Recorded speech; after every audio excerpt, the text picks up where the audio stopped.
Oh, 2 weeks. Who knew 2 weeks would feel that long? I missed this podcast, but now I'm back. Hello and welcome everyone to Copy and Paste, the clean and family-friendly Reddit reading podcast. This is the 7th episode of r/NuclearRevenge, where the revenge will change lives. For the worse. And don't forget, if you like this podcast, then it would be greatly appreciated for you to like and subscribe. Thank you for joining me. Okay, let's get started. And the first post by user/Goodfella77.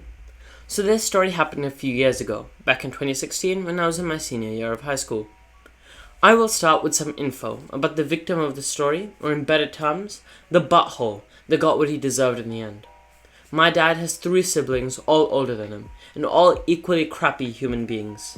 They bullied my dad for years and made his childhood hell after their parents' divorce, due to him being slightly darker in skin tone than them.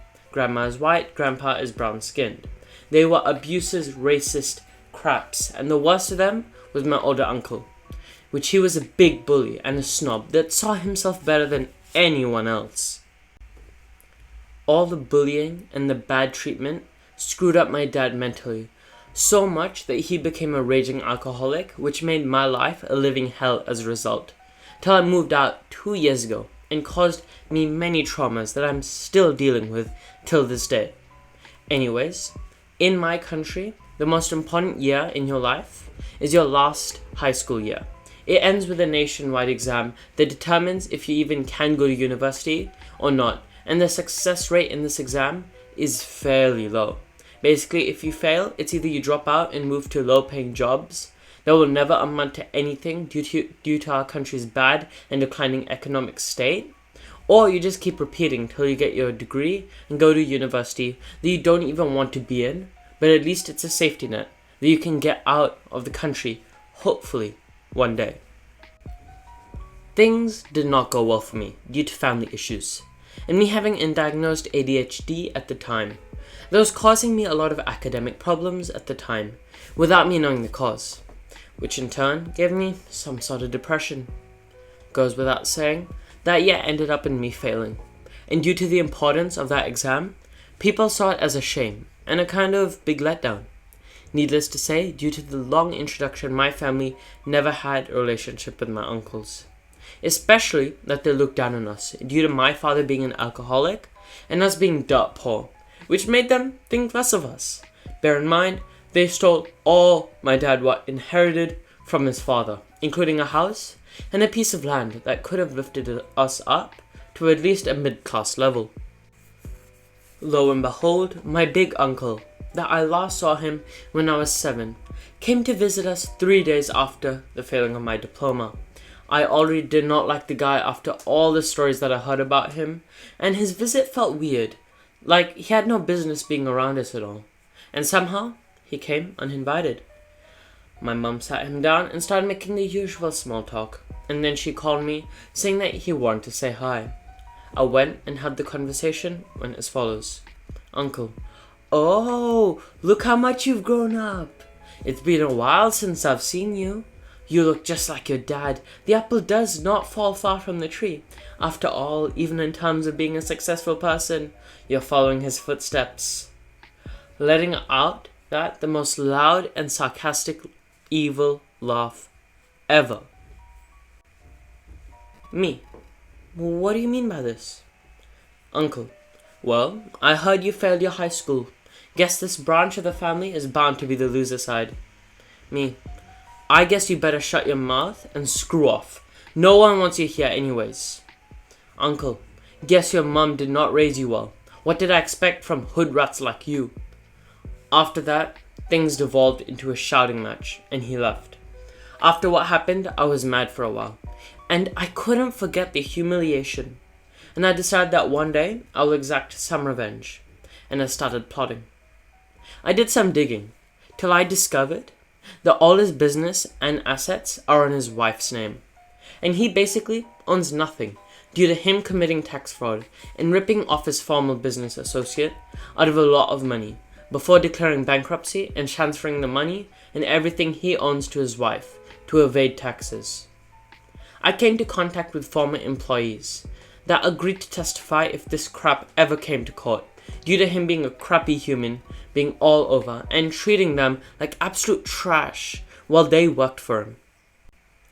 Move forward a few months, and trust me, Reddit, I made this account just to tell this story, because what happened later was basically a gift from the gods that helped this story go from pro-revenge to nuclear real quick. I couldn't even hope for a better outcome than this. He came to our house again to speak to my dad because he wanted to make a golden custom ring for his daughter in her 10th birthday. My dad is a jeweler. While he is in our house, he called out for me asking for a phone charger because his phone is dying. And at that moment, I almost jumped from glee. It's my chance to get his phone and dig around. Maybe I can find any documents or emails that can be used later in a police case I was assembling against him. I told him I don't have a brick, but I can charge his phone with the cable from my laptop.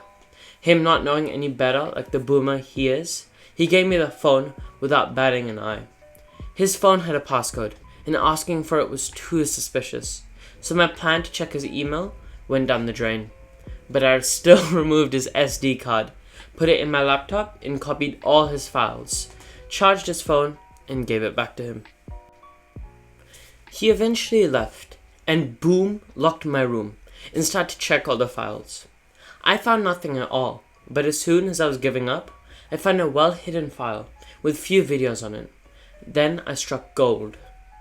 An embarrassing video of him with his face fully available, clear as daylight, and I was literally singing to myself from excitement. The revenge.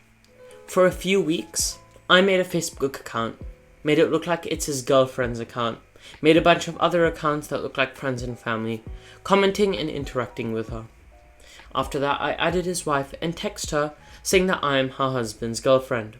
She did not believe me at first until I gave her too much personal info that I knew about him for her to keep not believing me. So that I told her that he lied and said they were divorced and promised me marriage. She requested to talk to me on the phone. I made a female friend help out by lending me her voice.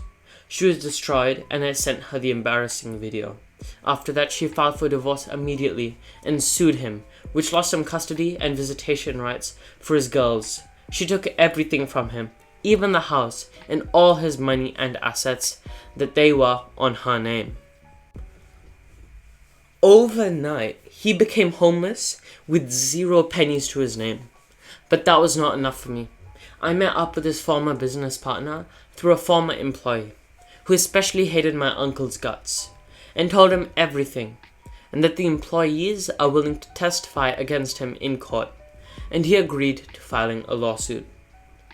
The cherry on the top came when his ex-wife testified that he threatened her safety and her kids' safety if she did not let him put the assets on her name by force, and she literally pulled out phone recordings that she had of him being abusive, and him saying that he would kill them all if she did not let him basically use her as tax evasion tool, and that she was scared to use these due to her fear for her own children's safety. Due to their previous divorce case, the judge needed to hear no more. That man got hit by 15 years in jail so fast that he couldn't even comprehend what happened before he was on his way to the slammer. He will never see his family again. He will never have his fortune back. Just to rub some more insult to injury, I visited him a year ago and just said one sentence. This would have never happened if he just didn't call me a loser and left. The look on his face while he pieced together everything almost cured my depression. I never told my involvement in the story to a soul, except my little sister, my female friend that helped me, and now you read it. But I had to make him know, just to be able to finally sleep at night. And I guess that was unfortunately it for today. If you enjoy this podcast, I would greatly appreciate for you to like and subscribe. To listen to this podcast on YouTube, Spotify, Apple Podcasts, Google Podcasts, one of my platforms, or to visit my socials, click the link in the description, and please feel free to send me an audio message or leave a comment. It's been a pleasure. Goodbye!